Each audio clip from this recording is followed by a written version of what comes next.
STV news आवाज़ बुलंदियों तक। खबर आजमगढ़ जनपद से है। स्कूल में जातिगत भेदभाव और परीक्षा से रोक नहीं देने दिया गया बच्चों को परीक्षा। आजमगढ़ के एक निजी स्कूल में जातिगत भेदभाव और धोखाधड़ी का गंभीर मामला सामने आया है। स्कूल की प्रबंधक पर न केवल एक महिला व्यापारी से धोखाधड़ी करने बल्कि उसके बच्चों को परीक्षा से वंचित करने और जाति सूचक गालियां देने का भी आरोप लगा है। पीड़िता महिला ने पुलिस अधीक्षक को पत्र लिखकर न्याय की गुहार लगाई है। मामला आजमगढ़ के मुबारकपुर थाना क्षेत्र के एक निजी विद्यालय ARSA पब्लिक स्कूल का है। आरोप है कि स्कूल की प्रबंधक रितिका पत्नी मनोज नायक ने बनकट बाजार स्थित सिद्धार्थ बोध फर्नीचर से 38,000 की अलमारियां और बक्सा खरीदा, लेकिन पैसे देने के बजाय विक्रेता विमला देवी से दुर्व्यवहार किया। जब विमला देवी ने 13 फरवरी को भुगतान मांगने पहुंची तो प्रबंधक ने उन्हें गालियां दी और कहा कि उनके बच्चों की फीस बकाया है, जबकि वह समय पर ही पूरी फीस जमा कर रही थी। विमला देवी ने 20 फरवरी को थाना मुबारकपुर में शिकायत दर्ज कराई, लेकिन कोई कार्रवाई नहीं हुई।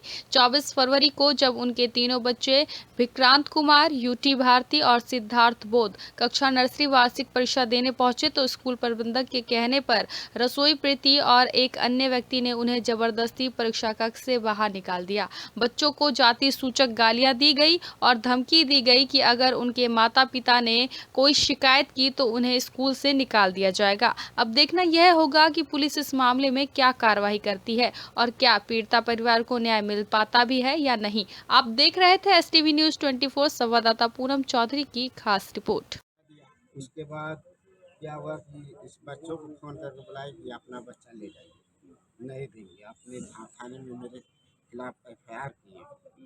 तो मैंने कहा बच्चों को लाने के लिए, तो मैंने कहा कि नहीं ऐसा है, आप इस तरह से आप बढ़ा कर बता रही हैं, तो ऐसा मत करिए। आप तो एक तो धोखाधड़ी संभाल लिए और एक काम करिए, बच्चों को परीक्षा देने दीजिए। वो डांट कर बहुत मुझको भी भगा दी। हाँ, बहुत उल्टा सीधा बोली। मैंने कहा कि ठीक है, हमारा बच्चा वापस कर दीजिए। पेपर देने नहीं दिए हैं। नहीं, तो पेपर देने के लिए भी नहीं कहा। ठीक, तो क्या चाहते हैं आप? हम चाहते हैं न्याय इसको मिले और ऐसा ना हो कि किसी बच्चे की फीस कब तक जमा है आपकी? दूसरा का भी बच्चा है।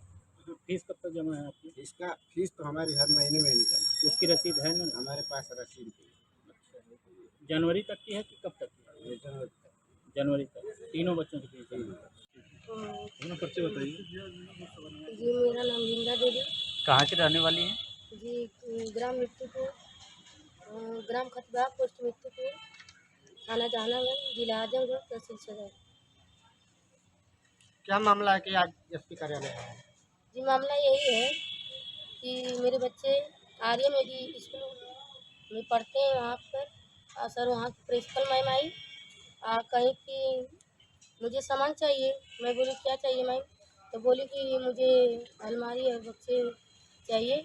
तो मैंने 2 अलमारी त्रिवेणी की और 2 बक्से, मैं उनको जानती पहचानती किसी तरह, क्योंकि मेरी स्कूल के बच्चों की प्रिंसिपल है, तो विश्वास करके मैंने उनको सामान दिया और वो कही चलिए ठीक है, और जो पैसा है उसको कहा कर ले लेना। तो मैं बोली चलिए ठीक है मैम। तो मैं सोची कि वो कह रही थी कि मैम ऐसा नहीं कि शादी में देना है। तो मैं बोली चलिए ठीक है मैम, शादी में देना है। तो कही कि आपको तो पता है कि मतलब रात ही को सामान चला जाता है। तो मैं बोली ठीक है मैम, चलिए ठीक है। और इस विश्वास करके हमने उनको सामान दिया और जब पैसा मांगने सर स्कूल पर गई तो वहाँ पर कहने लगी कि ऐसा है कि मैं बोली कि मैम ऐसा क्यों कर रही हूँ? नहीं, उसका पैसा जब मांगने गई वहाँ पे तो कहने लगी कि जितना मेरा बकाया था उतना पेमेंट हो चुका है और इसके बाद अब आपके बच्चों की फीस है उसमें काट दी गई है।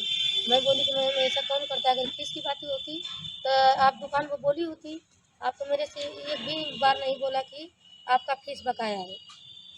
और उसके बाद मैंने बोली प्लीज़ मैम आप 1 मिनट मौका दे सकती हैं? तो उसने बोली कि नहीं, एक बार भी मुझे बोलने का मौका नहीं दिया और वो बोलती रही, मैं बीच में टोकती रही। कहने लगी कि तुमको पता नहीं था मैंने किस लिए गई थी वहाँ पे? मैं बोली कि मैम कैसे पता चलता मैम, आप तो बोली थी मुझे शादी में देना है। अगर फीस की बात होती मैम तो फीस की बात कब करती? और मेरे साथ आपने झूठ बोला। अगर फीस की बात होती तो मैं फीस की बात करती तो मैं कुछ शायद समझ पाती, आपसे कुछ बोलती ना। तो उसके बाद वहाँ पर कहने लगी, जब मैं ज़बरदस्ती से बोली, कहने लगी अगर सीधे उंगली घी नहीं निकलती है ना मैम, तो उंगली टेढ़ी करनी पड़ती है। इतने में शब्द मुझे चमार शब्द का इस्तेमाल करते हुए ये बात कौन कहा? ये चमार शब्द कौन कहा? प्रिंसिपल में रितिका मैम थी, वो स्कूल की मैनेजर, वही बोल रही थी और कहने लगी चमारी सियारी नहीं यहाँ पे।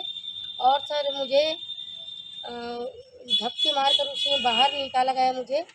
और मैं बोली कि चलिए, मैं सोची कि ये चलिए कॉलेज कैंपस से धक्का मार के निकाला जी गया हाँ, आपको? कॉलेज कैंपस से मुझे धक्का मारकर बाहर निकाला गया। और मैं सोची कि चलिए, और सर मैं चली आई यहाँ पर। फिर उसके बाद 15 तारीख को मैंने पुलिस चौकी पर एप्लीकेशन दिया सर वहाँ पे। तो वहाँ पर जब मैं गई तब थाने वाले ने मुझे बुलाया, तो भी मैं भी आई।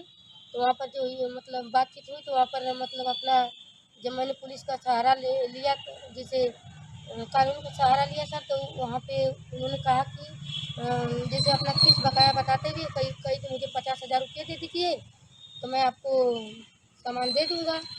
तो मेरा तो सर हम लोग प्रतिमाह फीस देते हैं सर, अच्छा, तो मैं कितने कैसे बच्चे आपके पढ़ते हैं? जी, कितने बच्चे उस स्कूल में मेरे बच्चे 3 थे वहाँ पे सर पढ़ते हैं। एक एक- बच्चा है 3-4 महीना से जा रहा है।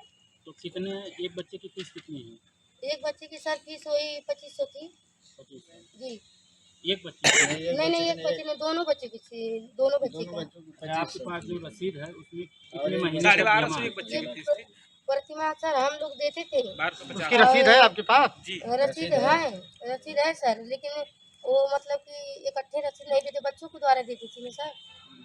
और उसके बाद जब सर थाना पर गए वहाँ कब पे, तक फीस जमा की है? तो सर फरवरी तक का फीस जमा है हमारा। प्रतिमा हम लोग देते चले गए। हमारे बच्चों को ये बताइए, आज ये आपके बच्चों को परीक्षा से निकाला गया? कब निकाला गया? बच्चों को सर आज ही मेरे बच्चे पढ़ने गए वहाँ पे।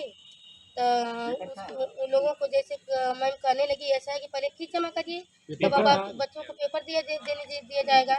मैं बोली कि मैम चलिए, जैसे फीस का मामला है तो चलिए हम बाद में बात कर लेते हैं, पहले बच्चों को पेपर देने दीजिए। मैं यही बोली। तो नहीं देने दी पेपर? पेपर नहीं देने दी सर, खुद लाभ रही थी। और मेरे बच्चे गए वहाँ पे और उसके बाद बच्चों को लेकर वापस चले आए सर। तो आज आप एसपी साहब से मिली हैं? हाँ, एसपी साहब से मिली हूँ सर। क्या आश्वासन दिया उन्होंने? आश्वासन दिए हैं कि पूछ रहे थे कि मतलब कि आपने वो थाने पर मतलब एप्लीकेशन दिया। मैं बोली हाँ। और जैसे पुलिस चौकी पर भी मैंने दिया था, तो बोली हाँ। फिर उसके बाद सर मुझे कहें कि जाइए, मैं जो अपनी बात थी मैं वहाँ पर रखी। क्या चाहते हैं? मैं यही चाहती हूँ सर, पैसा तो आज के है कल खत्म हो जाएगा सर, जाति वाली बात है ना सर, स्वाभिमान की लड़ाई है सर, आज जात की बात है सर। अगर हम भी दुकान किए हैं सर, अगर हमारा भी बकाया है, अगर कोई इस तरह का रवैया करता है सर, तो कैसे कोई बर्दाश्त करेगा? हम भी नहीं निकाल पाते सर। फोटो ले लेते हैं।